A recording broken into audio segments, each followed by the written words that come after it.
Hi, I'm Ayse Hogan, and welcome to this episode of the Chakra House of Healing. I'm here with Jodie Tessier today from Phoenix Fire Hypnosis. Awesome name, and I really want to ask you how you came up with that. Oh, and this is Jasper. Today he's very clingy with Mummy. Jodie, thanks for coming out to the show. Happy to be here. And we just met like a couple of days ago. It was so great, and then here you are, and everything is as it's supposed to be. Yes. So let's discuss hypnosis and how people view hypnosis who don't know anything about it and what they've seen on TV and on stage and that sort of thing and what it really is. So I really think that it is the stage and the TV, the Hollywood image of hypnosis that has really brought a bad rep to that name.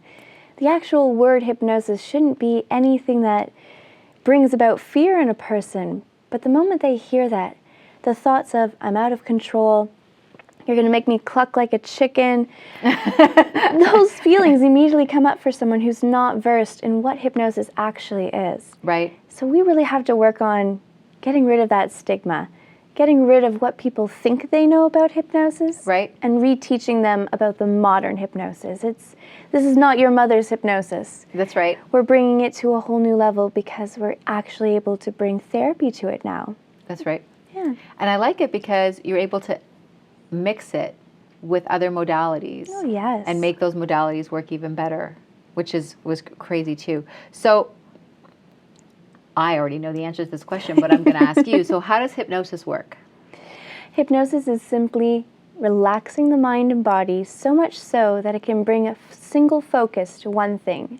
Normally it's your breathing or my voice if I was the one guiding you.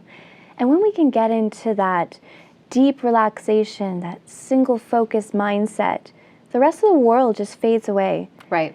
So when we get into hypnosis itself, because you are so focused on something, you are susceptible. We almost bring you back to when you were a child and everything you were listening to, observing, you were learning and adapting to your environment. It's a survival mode. We put you back into that so you can update yourself. And relearning. And relearning. Relearning. And I think that the interesting thing about hypnosis is that we're speaking to the subconscious mind. And I always, when I'm speaking to somebody, I find myself sometimes when I'm explaining it, talking about the subconscious mind almost like it's a separate entity. I don't mean to be doing it, but I'm always like, I'm speaking to you right now with what we call the critical mind. We're having a conversation. And then at some point I get you so relaxed where I'm accessing your subconscious mind, which is like your hard drive. It knows every single thing about you. Everything. Right? And we're able to create what I call like new highways. So you know when you're up in a plane and you can sort of look down and see that jumble of highways and stuff and pathways, to be able to tear down some of those roads and put road closed signs up and create new roads, right? So for example, one of the examples I use is, let's say every time you're stressed, you want to eat an Oreo cookie. Yeah. Right? So this is a road that you have created over time. It's like stress equals Oreo cookie, stress equals Oreo cookie. And now what we're going to do is say stress equals bike riding. You know, just which is a conversation you've already had with the client. So stress equals bike riding. Forget about the Oreo cookie. Yes. It equals bike riding. So we're creating a new road and almost putting up a road closed, detour, whatever sign on this old road. And it's really fantastic how you're able to do that, and subconscious is helping you to do that. Oh, yes. The subconscious mind's sole purpose is to keep you safe and to give everything to your very best benefit. But just like those pathways you talked about, so many of those are created in our past. So when that creation of stress and eating an Oreo is created, and every time afterwards you ate an Oreo when you were stressed, it just gets stronger and stronger and stronger until you don't even realize you're stressed and you're already eating an Oreo because the pathway is there for you. That's right. But the brain loves substitutes. So like you said, let's create a new road, much less traveled, so you will have to practice it to make it stronger. And hypnosis is repetition. That's what it's all about. Repetition in time, I think, creates all things in us. Right. So if you can repeat it for a long enough time, it will give you the results you're looking for. Right. The new pathways are in there. Yes. So Phoenix Fire. Phoenix Farms. Phoenix Farms. I've said that totally wrong. So Phoenix Farms. How did you come up with the name of Phoenix Farm? Well, actually, I'll be honest, I stole it from my husband. So he had a company in his past, and it was called Phoenix Farms because his house burned down when he was in his youth. And our intention is in the future to rebuild a farm-like environment where we can invite people to come and reinvent themselves through hypnotherapy and just learning new things, a retreat of sorts. And with Phoenix, it is the mythological creature that you can recreate yourself. That's right. Endless times over. I tell my clients, each and every morning you wake up, you have the opportunity to be a brand new you. Right. And it's true. Better and better. Better and better. Yep. So how did your path, like what made you choose hypnosis? I almost say hypnosis chose me in a way. Okay. I think like so many people out there, life doesn't change for us until that pinnacle moment where you have to change. For me, it was an accident several years ago. Okay. That challenge in my life took away everything that I thought I knew about myself. So I had to rebuild. And as I was rebuilding, I found out that if I've gone through it, then I can help others go through it. But first I had to get over this terrifying, paralyzing fear of the dark. So I sought out hypnosis for myself. Right. And the way that the woman described it to me just clicked. It was all about that neural pathway, one and the other. And mine was so strong that it needed to be severed and it needed to be gone out of my life. And it was something so simple.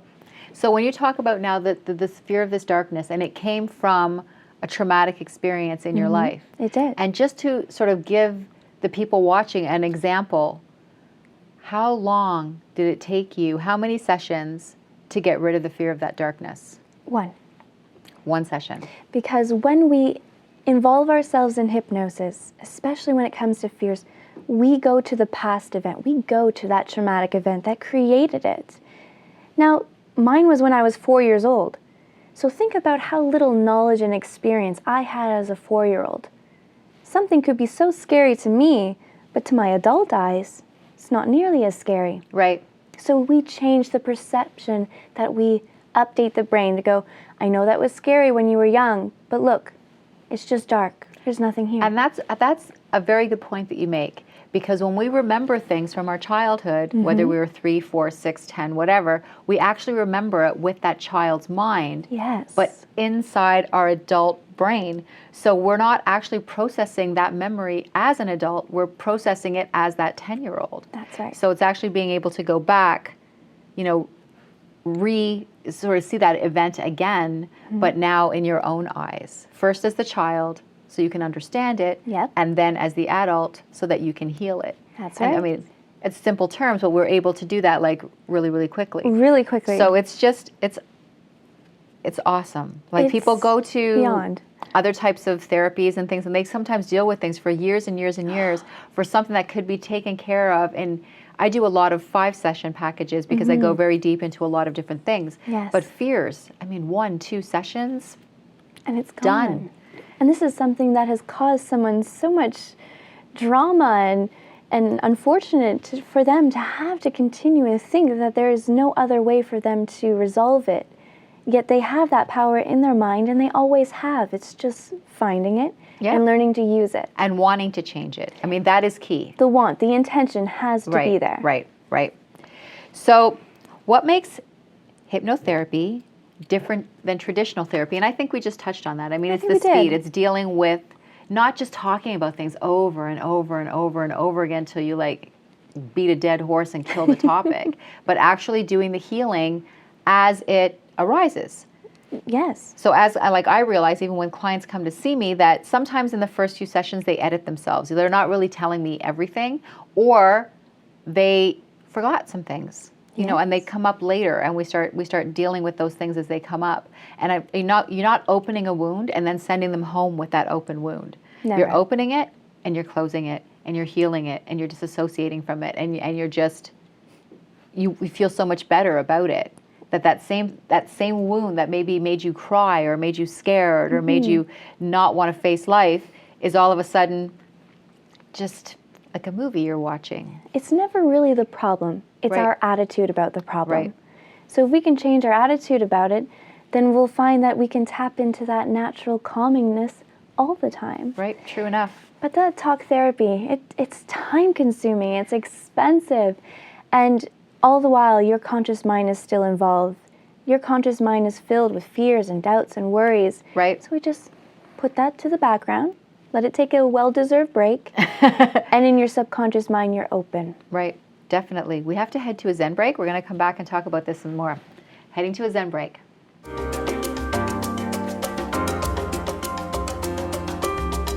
Hi, I'm Ian Wybrow with Lift to the Max. Today, infants are born with over 200 toxins in their umbilical cords. Most diseases are the result of toxins, oxidative stress, or cellular inflammation. Glutathione is your body's natural defense mechanism.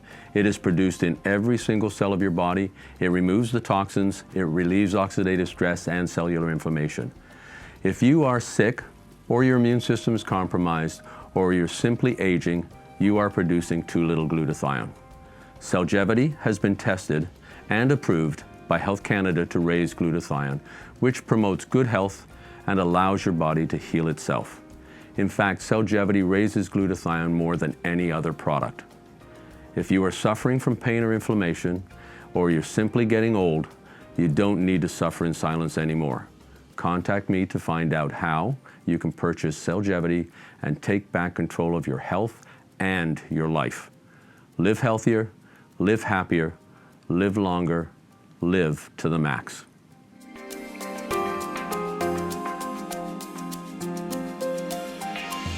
Hi, welcome back to the Zen Break. I hope you enjoyed it. We're here with Jodie Tessier from Phoenix Farm Hypnosis. I got it right this time. Okay, so tell me a little bit more about the retreat that you'd like to see, the end game, because our end game is pretty much the same end game. We do have similar goals in that regard. Yeah. It's just, why can't there be a place where someone can go to, build a rapport with the people who are there, but not only work on themselves, but work on what it is they plan to do with their own life, to find their purpose. I mean, you have clients coming to you for hypnosis. How did you get into it? In my own spiritual journey, I felt like I had done a lot of Reiki, which was helping shift my energy. And if anyone has been following my journey along, we've talked about it a lot, is what I had reached a point where I was, I won't say suicidal, but I was just tired and not wanting to wake up anymore. And all my past, I think my father's death kind of was the instigator there and brought a lot of feelings to the surface of things that I'd been just pushing down. Yeah. And all of a sudden there was this void where my father was and everything else started coming up. And I just found myself angry and not wanting to deal with life anymore and couldn't understand this day-to-day, the same thing, feeling this pain all the time. And so I went to Reiki. My option was Reiki or don't wake up anymore. That was kind of where I was. And so I chose the Reiki. Good. And it really, really changed my energy a lot. And I was liking it, but there was still this piece of my pain, like that I hadn't let go of yet. I was clearing energy and blockages and all of that sort of thing, but there was still the memories. And the more I would think about them, because they were part of my everyday life, I was just backtracking all the time. And I couldn't let them go because the pain had become so familiar. The pain was a part of me.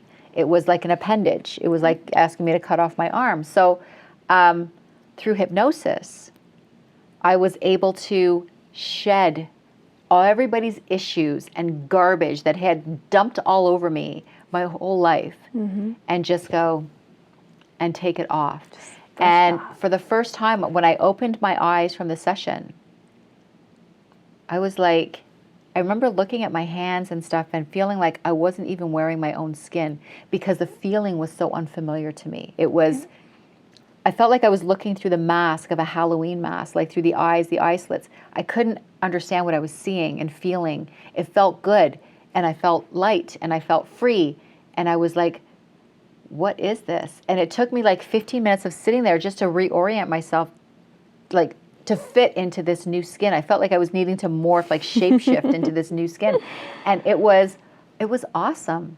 And it's been with me ever since. And I also did metaphysical. So I wanted to help some other people doing the same thing that I had done. So I'd already become certified in my Reiki.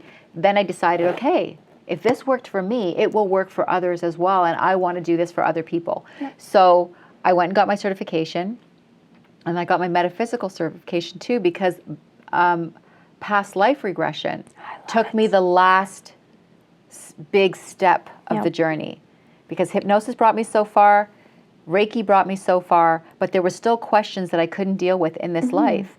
And past life regression took me to the rest of it. I was able to answer the rest of the questions. So I've got my certification in that as well. So I was able to then do these 3 modalities, and with the shaman work that I do as well, has become what I do for other people. You've combined them. I've combined it, and I've combined them in a healing that I now call twist. Right? So it's traditional Wiccan and integrated shamanic technique. So it's a way of each healing having Reiki in it, having hypnosis in it, having some shaman journeying in it. So each session being customized for that person and what they're going through, so that we are touching on all of the topics. We are doing some past life shifting. We are doing some regression work. We are doing, some hypnosis and dealing with right now, changing some behaviors. And we are doing some journeying and finding out about our guides and finding out about our power animals and all of that as well. And just doing stuff like what I call DNR, which is dismemberment and rememberment, like actually bringing themselves, sounds kind of weird, but almost disintegrating them into the earth to bone, and then bringing them back again to the point where, but when they come back, they leave all the garbage behind into the earth. Like, they don't bring the pain. Much like the phoenix. Right? They don't bring the stuff that they don't want. And all of that is then replaced with a beautiful, loving light. So it's just, I love putting it all together, and I love mixing it all up. And hypnosis and Reiki and all of that is just, they're so easy to combine together and work so well together that I absolutely adore it. I love doing it every single day, and everybody's story is different. And it's like watching, like a fairy tale. You have no idea or a story what's going to come. Yeah, it's No awesome. idea. It's awesome. And it allows, and all of the healings allow you to think on your feet, because you never know when you open a door for someone what is going to walk out of that door. So you have to be very much on your feet, understanding, ready to handle anything, and giving that person the support that they need. Right? And that's what they're looking for. They need that support to know that they're not in this alone, and that they are here for a purpose. But do you find yourself going into hypnosis with the client? I get very relaxed into it, but I am very much about them during that moment. Like, there's nothing about me in the room. So I'm very much in tune with them, with their energy, and I'm ready. Because sometimes, as you know, when we go into past traumatic situations, some emotion can come out. Oh, yes. Maybe they're crying, they're getting upset, or at that moment something is happening. And if you can actually apply Reiki to the energy that's happening in the past, it will actually affect what they can bring forward now. In the present. So I just have to be really in tune with what's happening to them at that moment. So hypnosis is awesome, and I'm so glad that you were here, that I could talk about this with you, because I talk about a lot of different holistic healings that I don't know that much about. So it's wonderful to get educated, but it's nice to have a conversation and really talk about what we do. So that's awesome too. Thank you so much for coming out. Thank you for having me. And we will have your contact information available. Absolutely. So if you guys want to contact Jodie, she's got such a sweet voice, right? Like, that voice could just put you under. She almost put me into trance. So thank you so much for coming out again. Thank you for coming to the Chakra House of Healing. I'd like to thank our sponsors. You can catch this show on Vimeo, on YouTube, on the Big Book of Beauty and Health Local, and of course on all of our social media. Be sure to put in your comments. Be sure to send me if you'd like to see or learn about a modality that maybe you're looking into and want some more information on. I'd be happy to find out about that for you, or have a guest come in and explain it to you. If you're a healer and want to be a guest on the show, please contact me. Thanks a lot for coming out. See you again next time.